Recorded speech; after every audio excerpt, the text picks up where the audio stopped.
Hello, my name is Ben Buddy Slack, and I'm the founder of the Swan Song Project. The Swan Song Project is a charity that gives people facing under their lives the opportunity to write and record their own original songs.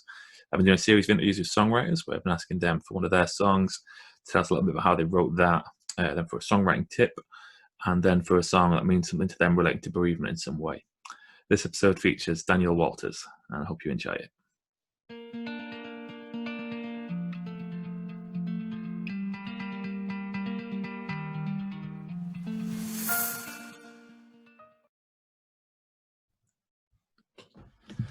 Okay, today I'm here with Daniel Walters from Here's the Steeple. Thanks for joining me, Dan. Thanks for having me. Are you okay with Dan or Daniel? Do you have a preference? I get everything. Some people are really particular, aren't they, about particular pronunciation of the name. But so yeah, thanks for joining us, Dan. If anyone's seen these before, we're doing 3 sections. First, we're going to have one of my guest songs. I'm going to talk a little bit about how they wrote that. Section 2, I'm going to ask and share with us a songwriting tip that might be useful for new aspiring songwriters.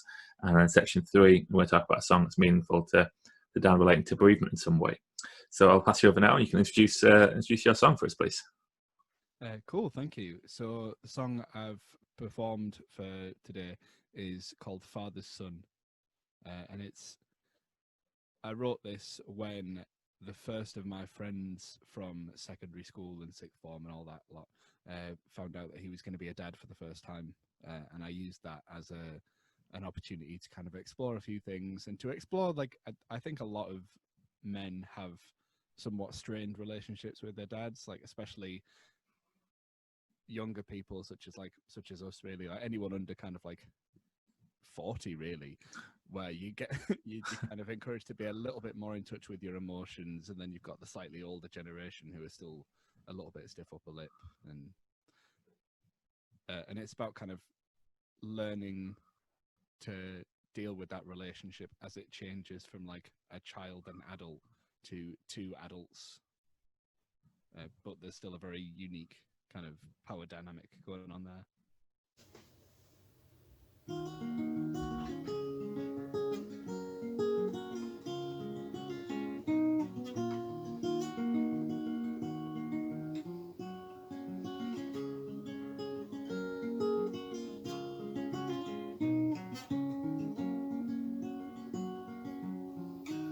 Little man, I'll do all that I can to be all you need.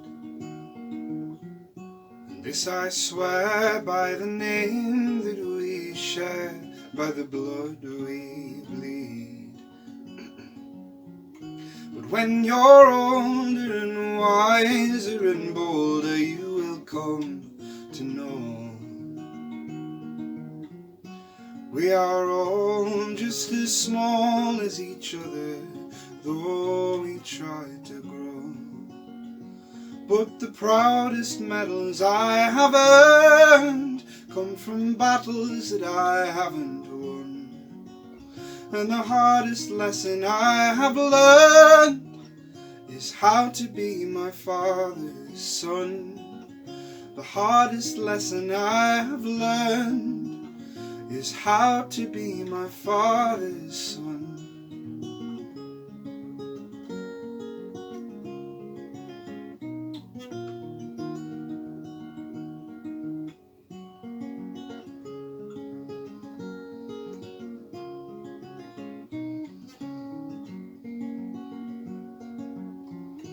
I will carry your pain as my own, I will bear your scars, and I'll survive on your triumph and joy and treasure all you are. But you will see that for all I believe that I will pass this test. There are powers much greater than men, though we try our best. But the proudest medals I have earned come from battles that I haven't won. And the hardest lesson I have learned is how to be my father's son. The hardest lesson I have learned is how to be my father's son. We're told the men are stone, solid and unmoving, but even stone wears down with time. There is no weakness in a growing, changing mind. For the proudest medals I have earned come from battles that I haven't won. And the hardest lesson I have learned is how to be my father's son. The proudest medals I have earned come from battles that I haven't won. And the hardest lesson I have learned is how to be my father's son.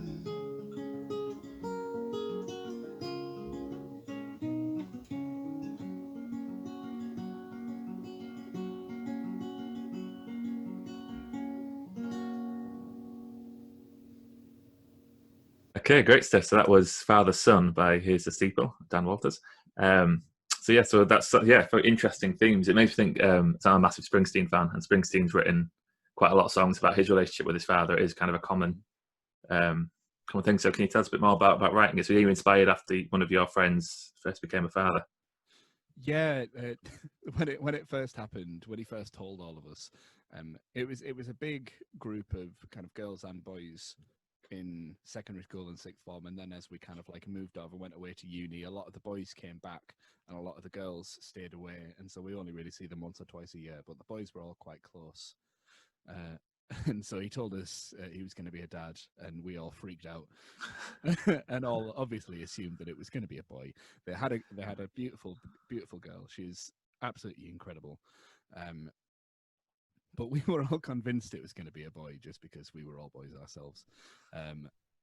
And it was just a way to kind of like try and deal with the fact that I am very aware that I am in no way prepared to raise a child.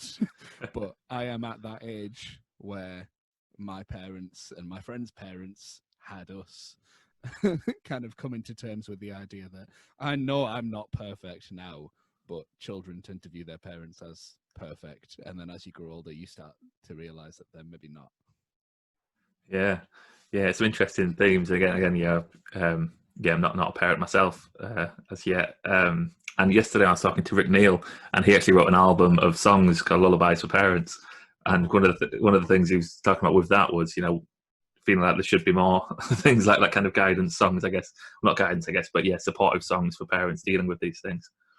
It's just like things like the dad in particular. It's meant to be such like a strong kind of role, and it's a big thing in media. Like it has been for a while, that kind of like that idea of male masculine strength isn't necessarily helpful to a lot of men.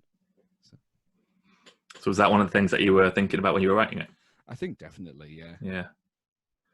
I was interested in what you said beforehand as well about the changing relationship between the father and the son. I guess with parents on either side of from being both adults. Yeah. And that kind of shifting ground there is always sounds like an interesting area to explore. Yeah, it's a strange one, because my mum is still very much of the opinion that like we are still her children and we are basically still children. But obviously, because I have a younger sister, we very much don't see ourselves as children anymore because we're both in our like mid to late 20s. So you've got to kind of learn how to talk to people in a different way, and just navigate, just try to re-navigate those waters. Mm-hmm. And what was the process like writing that song? So these were some of the themes I guess you were playing with. Then, like, did you have a clear, and do you have a usual process that you use? Did you write some lyrics first? Did you have a musical idea? Or? Oh, my usual process is come up with a tiny little scrap of music and then spend a year and a half trying to turn it into something. I wish I had a more productive process to it. That one was one of the lucky ones. I struggle with lyrics more than I do with music. And that one was very lucky because the lines of the chorus, the proudest medals I have won, I can't even remember the lyrics to my own song now. The proudest medals I have earned come from battles that I haven't won, and the hardest lesson I have learned is how to be my father's son. That just kind of came to me out of nowhere. I don't know why, and I'm very happy that it did. Yeah. But then it was so there was the inspiration, but then like there was the craft of trying to come up with the other parts of the song and molding them around that kind of quite specific chorus. Like it's got a very specific tone and theme, and you've got to try and match that in the verses and every other thing. So, and you say that one came quite quickly, but you're usually quite a lot slower in terms of your process. Yeah. Is that? I think because I knew that one was on a time limit, and I didn't have much else to do at that point. I was working and kind of going out and seeing my friends on the weekend, and not much else. I had the time to just sit down and think, right, I'm going to bash out a verse here, and then the next day I'll bash out verse 2, and the next day I'll bash out a bridge, and then it'll be finished. Nice. Yeah, it's so you say usually quite a lot. You say you often take quite a long time with things. Yeah, I think it's the thing of struggling to know what I actually want to say, and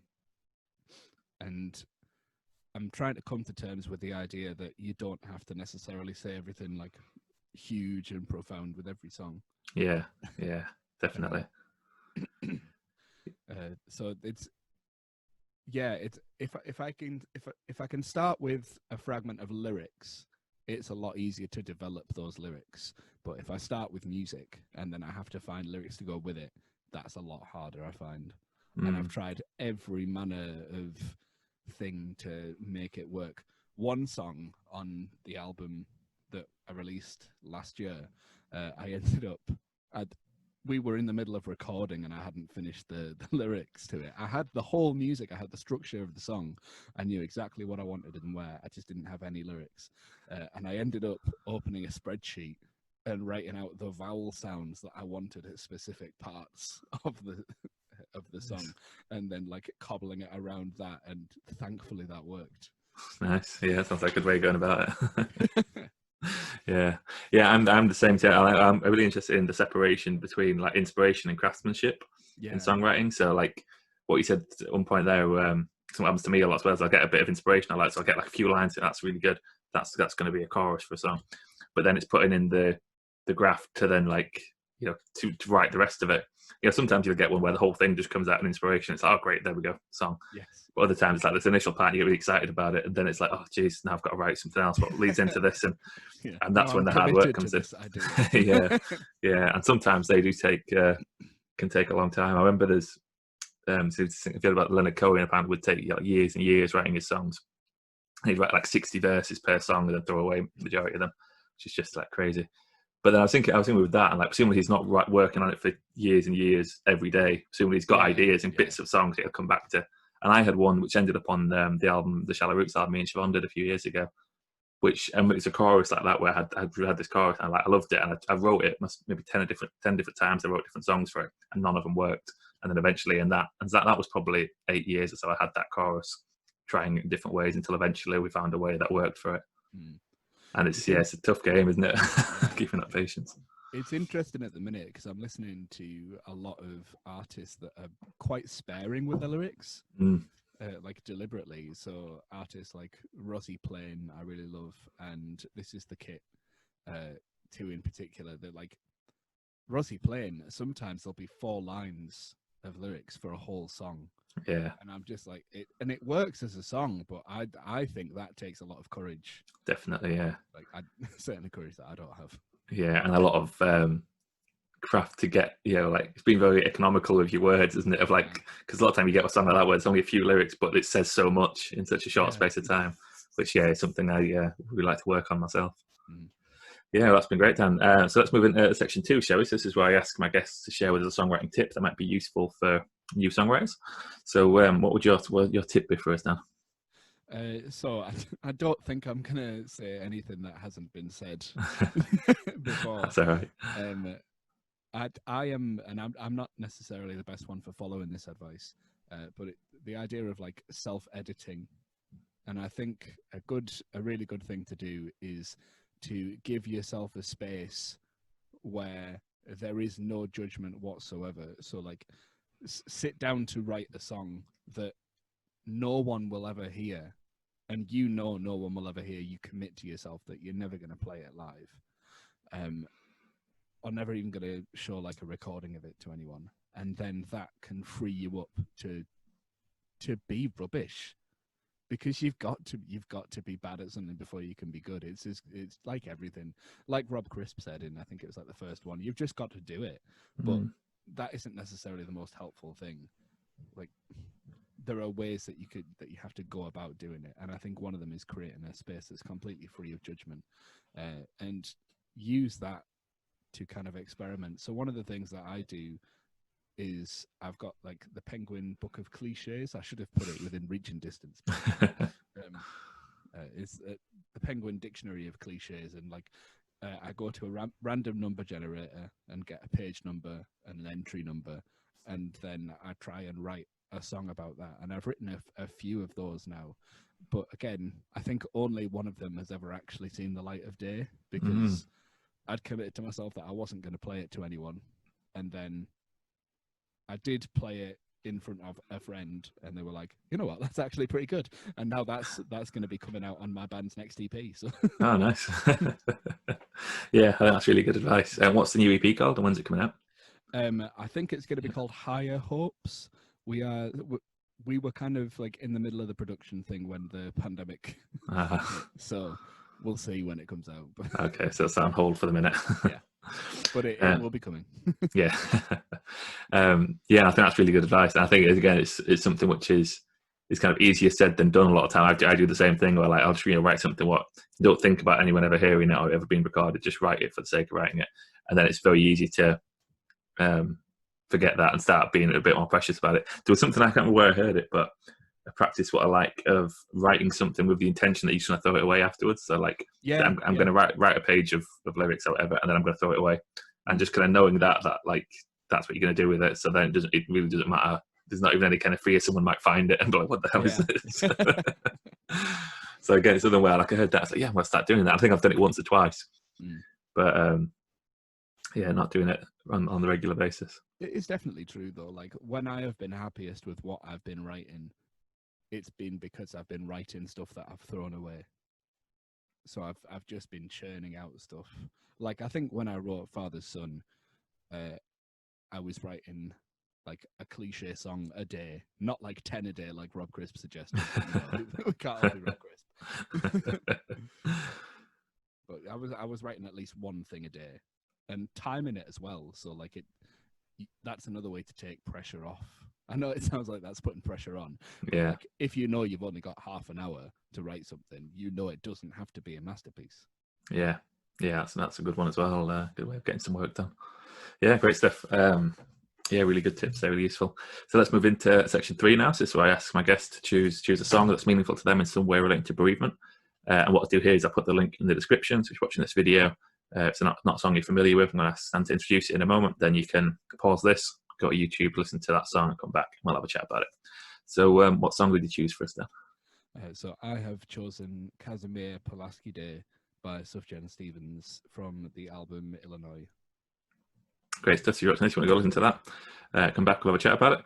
So yeah, it's a very interesting song. It's not one I've heard before until you sent it over to me earlier on, and yeah, it's powerful. Yeah, I mean, Sufjan Stevens is hands down one of my favorite artists, and Illinois is probably my favorite album. Like, it was one of those things, I discovered it when I used to play a lot of covers, and I wanted to write more, but I didn't know what I wanted to write. And I kind of heard Illinois at the time where I was trying to think, like, what do I want to write? What kind of space do I want to occupy? And that was exactly the space that I wanted to occupy. I don't know if I do at the minute, but Sufjan Stevens occupies it well enough as it is. And a couple of years ago now, a friend of mine passed away from cystic fibrosis, and it's Casimir Pulaski Day. It's not like that song doesn't reflect the relationship that I had with that friend, because that song is kind of a love song as well as a grieving song. And like, I didn't have that kind of relationship with my friend, but it speaks about kind of young death and people dying before their time. And there's a really interesting grain that runs through the song of like, Sufjan Stevens is a religious person. I am not, but he in the song, he has to kind of like justify to himself that the God that he worships can let this happen. Like, there's a really great line. It's like, Sunday night at the Bible study, we lift our hands and pray over your body, but nothing ever happens. Yeah. Which is just like, even saying that now, I'm getting shivers. Like, I wish I could write a line like that. And one of the first things that I did when I found out that my friend had died was play through that song. And it really helped me to kind of just get out some emotions, which I'm not particularly good at. Just reflecting on that idea of death before your time, and being a young person experiencing another young person dying as well.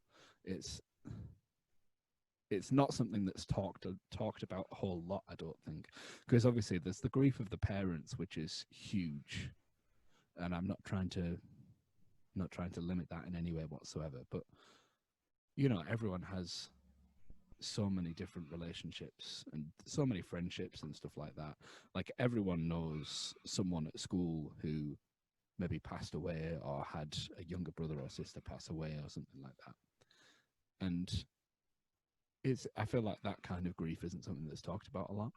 Yeah, and I think it's very like, it makes it more real for everyone else in that peer group, doesn't it? Like, there's something about, like, obviously it's always sad when you lose someone, but when someone you say dies at a young age, then it makes it, young people often feel invincible, don't they? Like, you don't think about death because it's miles away, it's never going to happen. But then when someone your age dies, and it can be very difficult to then, it can just really shift your perceptions, I guess, can't you? It was interesting as well, though. Like, I mean, interesting in a very kind of strange sense of the word, because my friend had a terminal illness, she like cystic fibrosis. She would talk about the fact that her generation of people with cystic fibrosis were probably the last, or one of the last generations to die from it at that age, because the treatments are developing, and there was an inherent tragedy in that, just like the cancer of the bone that the girl in Casimir Pulaski Day has. That's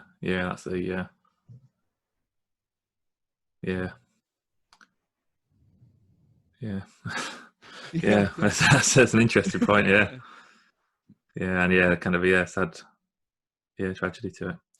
So I'm sorry to hear about your friend. I'm glad the songs kind of provided some comfort during that time. It's one of the I think that's such a beautiful use of music when it can be there in those moments for people, and certain songs like that can then stick with you, I guess. I've certainly got certain songs like that where I've lost someone, that there's been a song that I've gone to, and then that song always holds that space for me in a way, in a really nice way. Great stuff. Well, thanks for joining me, Dan. I really appreciate it. And I'll tag all your pages and stuff in the descriptions, so people can follow you and keep track of the upcoming release. Oh, brilliant. Thank you. And thanks for tuning in, everyone. We'll be back with another episode sometime soon. Cheers. Ta-ra. Thanks, Dan.